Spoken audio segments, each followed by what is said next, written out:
Hello guys, welcome back to iDream media. ఈరోజు మనతో ఉన్నారు హైకోర్టు అడ్వకేట్ పృథ్వీ గారు. సో కుంభమేళాకి వెళ్తున్న హిందూ యాత్రికుల మీద రాళ్ళ విసురుతున్నారు, ట్రైన్లో వెళ్ళే ప్రతి యాత్రికుల మీద. అయితే ఎందుకు ఇంత దారుణం జరుగుతుంది, ఎవరు చేయిస్తున్నారనే అంశాలపై మనం సార్తో డిస్కస్ చేద్దాం. నమస్కారం సార్. సార్, రీసెంట్గానే ప్రీవియస్ ఎపిసోడ్లో ఆల్రెడీ ఒక చిన్నపిల్లల్లో జరిగే సెక్యులరిజం గురించి, వాళ్ళలో ఉండే భావాల గురించి మాట్లాడడం జరిగింది. అయితే ఇది పెద్దల్లో కూడా అదే ఎత్తులో జరుగుతుంది. ఏంటంటే కుంభమేళా కోసం స్పెషల్ ట్రైన్స్ వేసి హిందూ యాత్రికులు ఎవరైతే వెళ్తా ఉన్నారో అలాంటి వాళ్ళ మీద రాళ్ళు విసురుతున్నారు. దాని మీద వీడియోస్ కూడా వచ్చాయి అన్నమాట.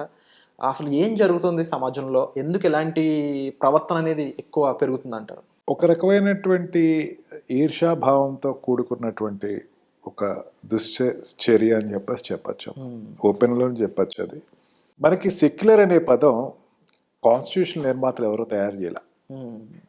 చాలామంది ఏమనుకుంటారంటే sovereign socialist secular democratical country India అన్నది కాన్స్టిట్యూషన్లో 1950s పెట్టినప్పుడు, 51లో పెట్టినప్పుడు, జనవరి 26 కాన్స్టిట్యూషన్ ఆవిర్భవించినప్పుడు ఉందనుకుంటారు. కానీ తప్పదు. చాలామంది తెలియని విషయం ఏంటంటే సెక్యులర్ అనే పదం మనం కాన్స్టిట్యూషన్ నిర్మాతలో బిఆర్ అంబేద్కర్ గారు కానీ, నెహ్రూ గారు కానీ, రాజేంద్ర ప్రసాద్ కానీ ఎవ్వరూ సెక్యులర్ అనే పదాన్ని తీసుకురాల. సెక్యులర్ అనే పదాన్ని తీసుకురాపోవడం కారణాలు అనేకమైన ఉన్నాయి. అప్పట్లో హిందువులు సంఘటితం అయిన తర్వాత వచ్చిన స్వతంత్రం అది. హిందూ సంఘటిత్వానికి కొంచెం వ్యతిరేకతగా పాకిస్తాను, అటు బంగ్లాదేశ్ డివైడ్ అయిపోయి మా కంట్రీస్ మేము వెళ్ళిపోతున్నప్పుడు ఇంకా సెక్యులర్ అనే పదం వాడద్దు అంటే, అప్పుడుండే పరిస్థితుల్లో ఉండేటువంటి జనాభాకి కానీ అప్పుడు ఉన్నటువంటి వాళ్ళు, మన సౌత్ ఇండియాలోకి ఏం తెలియదు ఎప్పుడు విరాట్. నార్త్ ఇండియాకి వెళ్తే, వెస్ట్ బెంగాల్ సైడ్ వెళ్తే, లేకపోతే ఎక్స్ట్రీమ్ నార్త్ పంజాబ్ సైడ్ వెళ్ళినా, లేకపోతే ఈ మహారాష్ట్ర, మధ్యప్రదేశ్ వెళ్తూ ఉంటే అసలైనటువంటి పార్టీషన్ అనేది వాళ్ళకి ఉడుకుతూ ఉంటుంది ఆ రక్తం. వాళ్ళు సెక్యులర్ అనే పదం వద్దు, ఎందుకంటే చాలా ఈ సెక్యులర్ అనేటువంటి భావంతో మహాత్మా గాంధీ గారు స్వతంత్రం అయిన తర్వాత జరిగినటువంటి ఈ పార్టీషన్ అన్న దాన్ని వ్యతిరేకించినా సరే ప్రయోజనం లేదు.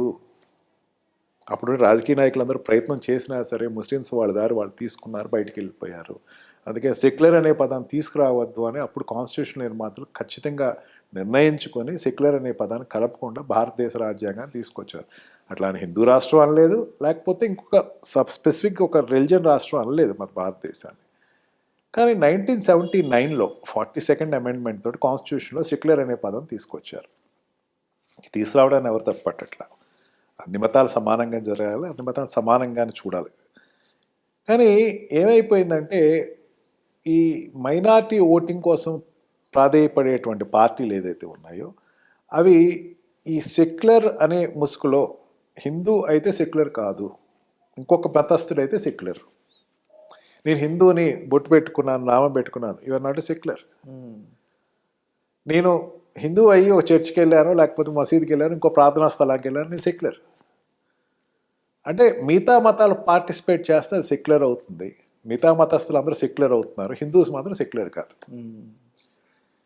ఇంత గట్టి పదాలు వాడటానికి కారణం ఏంటంటే ప్రపంచం అంతా చూస్తుంది అలహాబాద్లో జరిగే కుంభమేళా కోసం. 40 కోట్ల మంది జనాలు సంఘటితం అవుతున్నారు, అక్కడ వస్తున్నారు, ఒక పుణ్యస్నానాలు చేస్తున్నారు. 40 కోట్ల మంది అంటే ఈ ప్రపంచంలో అనేక దేశాల పాపులేషన్ చెప్పచ్చు, including America. America population 40 crores plus and minus. అంతమంది అమెరికాలో ఉండేటువంటి జనాభా అందరూ వచ్చి స్నానం చేస్తే ఎట్లా ఉంటుందో అది ఒక కుంభ్, మహాకుంభ్. ఇటువంటి మహాకుంభమేళాకి వచ్చేటువంటి జనం అంతమంది వెళ్తూ ఉంటే ప్రభుత్వాలు ఎటువంటి రమ్మని ఎవరిని చెప్పలేదు, రావద్దని ఎవరిని చెప్పలేదు. వచ్చేటువంటి యాత్రికులు సౌకర్యాలన్నీ ఉండాలి, ప్రయాణ సౌకర్యాలు ఉండాలి, వాళ్ళకి ఉండే ఏర్పాట్లన్నీ బాగా జరగాలి అని చెప్పి ట్రైన్స్ వేస్తూ ఉంటే కొంతమంది మత ఛాందస్సులు అంటే ఎక్స్ట్రీమిస్టులు అని చెప్పచ్చు, తట్టుకోలేక వెళ్తున్న ట్రైన్స్ మీద రాళ్ళు వేయటం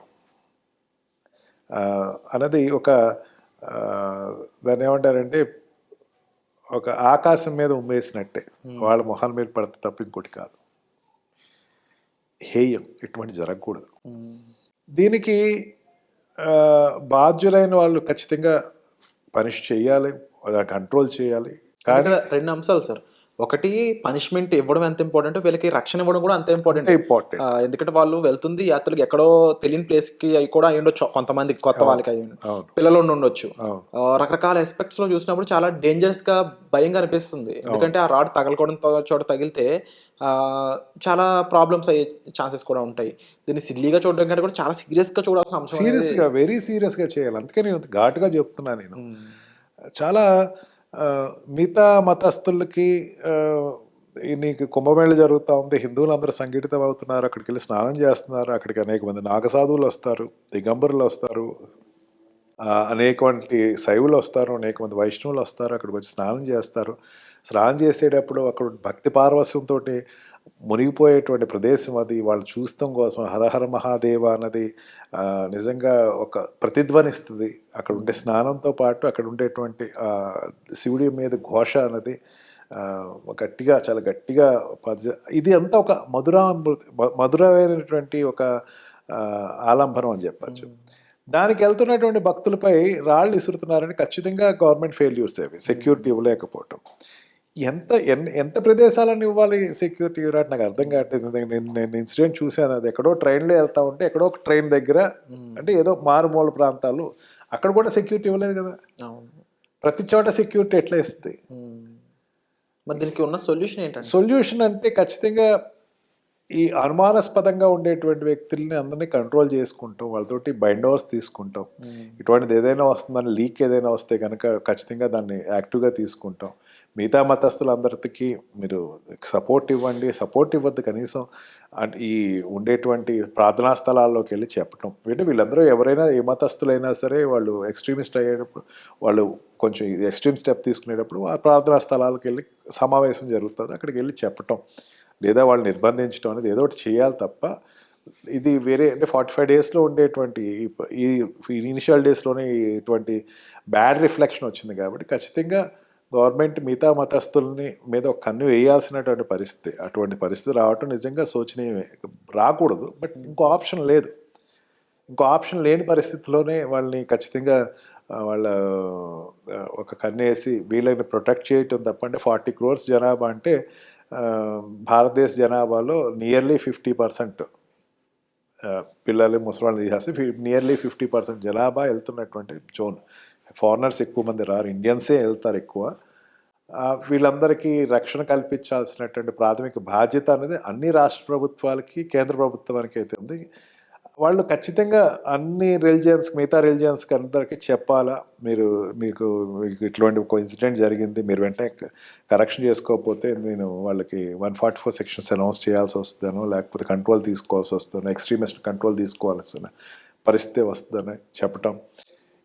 ఇటువంటి చర్య తీసుకోకపోతే మాత్రం ఇదొక ఈవెన్ ఒక్కోసారి ఏమవుతుందంటే విరాట్, నెగిటివ్ కూడా ప్లస్ అండ్ మైనస్లోకి వెళ్ళిపోతాయి.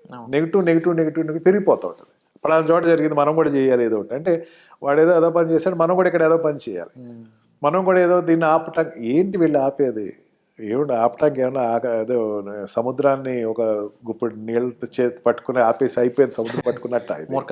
మూర్ఖత్వం, నిజంగా మూర్ఖత్వం. ఏ మతం కూడా చెప్పదు అట్లాగా, ఇట్లా చేయండి అని ఎవరు చెప్పరు. కానీ చేస్తున్నారు. ఎందుకు చేస్తున్నారంటే వాళ్ళ యొక్క మానసికమైనటువంటి స్థితిగతులు అటువంటివి, వాళ్ళు పెరిగిన అట్మాస్ఫియర్ అటువంటిది. కానీ భారతదేశంలో ఇటువంటి జరగకూడదు. ఎందుకంటే భారతదేశంలో పెద్ద పాపులేటెడ్ రిలీజియన్ మీద చిన్న పాపులేటెడ్ రిలీజియన్స్ ఇట్లాంటివి వస్తే నష్టపోయేది చిన్న పాపులేటెడ్ రిలీజియన్సే తప్ప పెద్ద పాపులేటెడ్ రిలీజియన్స్ కావు. సెక్యులర్ పదం వాడుకుంటంలో మనం నిజంగా ఎక్కువ హిందువులకు అన్యాయం చేస్తున్నామని చెప్పచ్చు. ఇటువంటి ఇన్సిడెంట్ బట్టి అర్థమవుతుంది. సెక్యులర్ అనే పదంలో అర్థం ఏంటంటే అందరూ సమానత్వం కాదు. హిందువులు మీరు తగ్గి ఉండండి, మిగతా బాగుంటారంత కాదు. అందరూ తగ్గి ఉండాలి. అందరూ ఒకళ్ళ మీద ఒకళ్ళ ద్వేషభావాలు పెంచుకోకూడదు. మత ప్రచారాలు చేసుకోండి, కానీ ఇంకొకళ్ళకి ఈ రోజుకి కూడా అన్యమతస్థులు హిందూ మతాన్ని విద్వేషంతో వాళ్ళతో మాట్లాడతా, వాళ్ళ గురించి తిడతా, వాళ్ళ గురించి అంటే రెచ్చగొట్టేటట్టు మాట్లాడి కన్వర్షన్స్లోకి వెళ్తున్నారు. మిగతా మతస్థులు చేసే పనే అది. వాస్తవం, ఇది ఓపెన్ ట్రూత్ అది. ఎందుకంటే ఎక్కడికైనా మీరు మిగతా ప్రొసెషన్స్లోకి వెళ్ళండి, ఖచ్చితంగా హిందూ పేరు పెట్టకుండా వాళ్ళ యొక్క మత ప్రచారాలు చేయరు.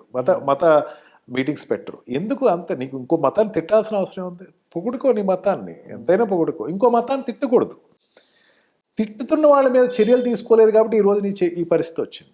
సో కంప్లీట్ గవర్నమెంట్ ఫెయిల్యూర్ అనేది ఇక్కడ కనిపిస్తా ఎస్, ఉంది. Definitely government failures, state government failures. ఎన్నో రోజుల పాటు ఈ కుంభమేళా జరగబోతుంది. సో తప్పకుండా ఇప్పటికైనా సరైన కట్టుబాటు చర్యలు తీసుకోవాల్సిన అవసరం ఎంతైనా ఉందని చెప్పొచ్చు సార్. అండ్ తప్పకుండా మీరు ఇచ్చిన అవగాహన చాలా మందికి ఉపయోగపడుతుంది. మీరు ఈ అంశాలపై మీరు ఏం భావిస్తున్నారు, ఏం ఫీల్ అవుతున్నారు, గవర్నమెంట్ నుంచి ఎటువంటి యాక్షన్ తీసుకోవాలనుకుంటున్నారు అనేది కామెంట్ సెక్షన్లో మెన్షన్ చేయండి. So thank you so much for the information sir. Yes.